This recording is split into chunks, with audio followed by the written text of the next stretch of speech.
Ինչպես էին Արաքս գետն անվանում ուրարտացիները։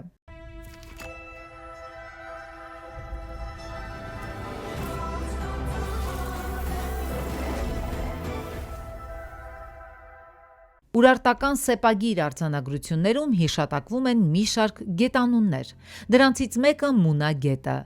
որը ըստ տարբեր հետազոտողների պետք է նույնանա Արաքսի հետ։ Նշանավոր խորխորյան տարեգրությունից, ինչպես նաև Արմավիրի մարզի տարածքից հայտնաբերված արձանագրություններից տեղեկանում ենք, որ Արարատի թագավորության հզոր միապետ Մենուայի որդի Արգիշտին Վազա երկրում, այսինքն Արարատյան դաշտի տարածքում, Արգիշտի Խինիլի քաղաքի հիմնադրման համատեքստում Մունա գետից 4 ջրանցք է անցկացրել՝ տնկել խաղողուտ ու պտղատու այգի։ Մունա գետը հիշատակվում է նաև Ռուսայի որդի Արգիշտի արքայի ներկայիս Իրանի հյուսիսային հատվածում թողնված արձանագրություններում։